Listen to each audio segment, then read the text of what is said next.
ನಮಸ್ಕಾರ. ನಮಸ್ಕಾರ ಸರ್. ಏನಮ್ಮ ನಿಮ್ಮ ಹೆಸರು? ಪದ್ಮ ಸರ್. ಪದ್ಮ.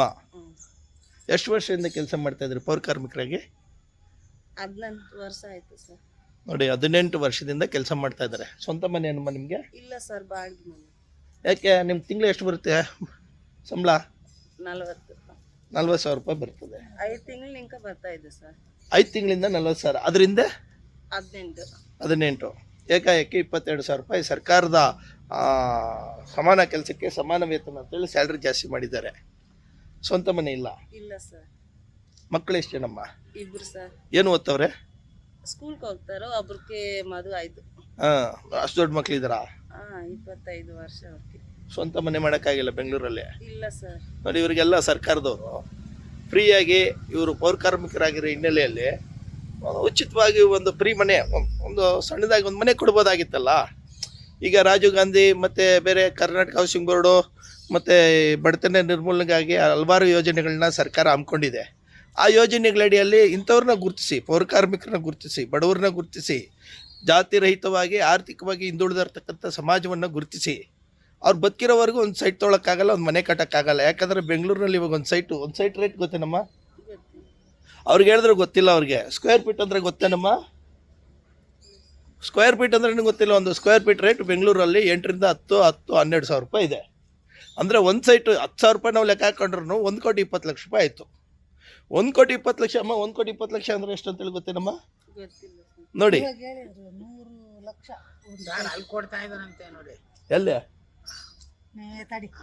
ಎಲ್ಲಿ ಎಲ್ಲ ಡಿ ಕೆ ಶಿವಕುಮಾರ್ ಅವರು ಹೋಗಿದಾರಲ್ಲ, ಎಲ್ಲಿ ಕೊಡ್ತಾ ಇದ್ದಾರೆ?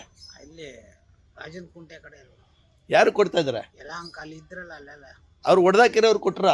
ಇನ್ನೂ ಕೊಡ್ತಾರಂತೆ. ಅಲ್ಲೆಲ್ಲ ಯಾರು ಹೊಡೆದಾಕಿರೋದು ಮನೆ? BDN GBN ಅವರು ಹೊಡೆದಾಕ್ಬಿಟ್ಟಿದ್ದಾರೆ. ಅಲ್ಲಿ ಕುತ್ಕೊಂಡಿರೋರೆಲ್ಲ ಅನಾಥರೈಜ್ ಆಗಿ ಅಲ್ಲಿ ಅಕ್ರಮವಾಗಿ ಸರ್ಕಾರದ ಜಾಗದಲ್ಲಿ ಕುತ್ಕೊಂಡಿರೋರನ್ನ ಕಾನೂನುಬದ್ಧವಾಗಿ ಸರ್ಕಾರದವ್ರನ್ನ ತೆರವುಗೊಳಿಸಿ ಕೊಡ್ತಾ ಇದ್ದಾರೆ ಅಂತೇಳಿ ಇವರು ನ್ಯಾಯಬದ್ಧವಾಗಿ ಬರ್ತಾ ಇದ್ದಾರೆ. ಎಲ್ಲೋ ಅಕ್ರಮವಾಗಿ ಮನೆ ಕಟ್ಕೊಂಡಿಲ್ಲ, ಏನಿಲ್ಲ, ಕಂಡವ್ರ ಸತ್ತು ತಿನ್ನೋಕೆ ಹೋಗಿಲ್ಲ, ದುಡಿತಾರೆ, ತಿಂತಾರೆ. ಇಂಥವ್ರಿಗೆ ಕೊಡೋದಕ್ಕೆ ಅಂತ ದೊಡ್ಡ್ರಿಗೆ ಯಾರು ಅನಾಥರೈಜ್ಡ್ ಹೋಗಿ ಬಂದು ಕುತ್ಕೊಳ್ತಾರೆ, ಅವ್ರು ಕೊಡೋದ್ರಲ್ಲಿ ನಮಗೆ ವಿರೋಧ ಇಲ್ಲ. ಅಂಥವ್ರನ್ನ ಕನ್ಸಿಡರ್ ಮಾಡ್ತೀರಿ. ಪೌರ ಕಾರ್ಮಿಕರು ನೋಡಿ ಓಂ ಶಕ್ತಿನೇ ಆಗಿ ಪರ್ಕೆ ಎತ್ಕೊಂಡು ಬೀದಿ ಗುಡಿಸೋಕೆ ಬಂದುಬಿಟ್ಟಿದೆ. ಏರಿಯಾಗೆಲ್ಲ ಒಂದು ಗ್ರಾಚಾರ ಬಿಡಿಸ್ತಾಳೆ. ಹಂಗೆ ಇವ್ರ ಜೀವನದಲ್ಲಿ ಇವ್ರು ಇರೋವಾಗ ಪ್ರಾಮಾಣಿಕತವಾಗಿ ಬದ್ಧತೆಯಿಂದ ಸ್ವಾಭಿಮಾನದಿಂದ ದುಡ್ಕೊಂಡು ತಿನ್ನೋ ಜನಕ್ಕೆ, ಬಡತನ ರೇಖೆಗಿನ ಕಡಿಮೆ ಇರ್ತಕ್ಕಂಥ ಜನಕ್ಕೆ ಯಾಕೆ ಸರ್ಕಾರ ಉಚಿತವಾಗಿ ಮನೆ ಕೊಡಬಾರ್ದು? ಕೊಡಬೇಕಲ್ಲ.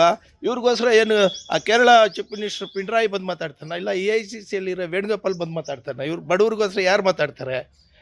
ಹಾಗಾಗಿ ನನ್ನ ರಿಕ್ವೆಸ್ಟ್ ಇದು, ದಯಮಾಡಿ ಎಲ್ಲ ಬಡವರು ಆರ್ಥಿಕವಾಗಿ ಯಾರ್ಯಾರು ಮನೆ ಇಲ್ದಿರೋ ಇರ್ತಾರೆ ಅವ್ರಿಗೆಲ್ಲ ಜೀವನದಲ್ಲಿ ಬದುಕಿರೋವಾಗ ಒಂದು ಸ್ವಂತ ಮನೆಯಲ್ಲಿರಬೇಕು ಅನ್ನೋ ಆಸೆ ಇರ್ತದೆ. ನಾವು ಸತ್ತಾಗ ಇವ್ರೇನು ಕೊಡೋದು ಬೇಕಾಗಿಲ್ಲ, ನಮ್ಗೆ 6 ಅಡಿ 3 ಅಡಿ ಸ್ವಂತ ಅದು ತನ್ನಿಂದ ತಾನೇ ನಮಗಿದೆ. ಆದರೆ ಮನುಷ್ಯ ಬದುಕಿರುವಾಗ ಒಂದು ಸ್ವಂತ ಮನೆ ಕೊಡಬೇಕು ಅಂತೇಳಿ ನಮ್ಮ ಬೇಡಿಕೆ. ಎಲ್ಲ ರಾಜಕಾರಣಿಗಳು ಯಾರ್ಯಾರು ಅಧಿಕಾರದಲ್ಲಿ ಇದ್ದೀರಿ, ಡಿಸಿಷನ್ ಮೇಕರ್ಸ್ ಆಗಿರ್ತೀರಿ, ನೀವು ಇದ್ರ ಬಗ್ಗೆ ನಿಜವಾಗ್ಲೂ ಪ್ರಾಮಾಣಿಕತೆಯಿಂದ ನೀವು ಕ್ರಮ ವಹಿಸಿದರೆ 100% ಕೆಲಸ ಆಗುತ್ತೆ. ಇಲ್ಲ ನೀವು ಭ್ರಷ್ಟಾಚಾರ, ಅನಾಚಾರ, ಬೇರೆ ಅಕ್ರಮಗಳು ಅದಕ್ಕೆ ನೀವು ಕಾವಲಾವಕಾಶಗಳು ಕೊಟ್ಕೊಂಡಿದ್ರೆ ನಿಮ್ಮ ಸರ್ಕಾರ ಮುಳುಗೋಗುತ್ತೆ, ಯಾವುದೇ ಕಾರಣಕ್ಕೂ ಒಳ್ಳೇದಾಗಲ್ಲ. ಏನು ಹೇಳ್ತೀಮ್ಮ? ಓಂ ಶಕ್ತಿ ಅಮ್ಮ ಮಾತಾಡೋಕ್ಕಾಗಲ್ಲ ಅವರು. ಪರ್ಕೆ ಬೇರೆ ಇಟ್ಕೊಂಡಿದ್ದಾಳೆ ನೋಡಿ.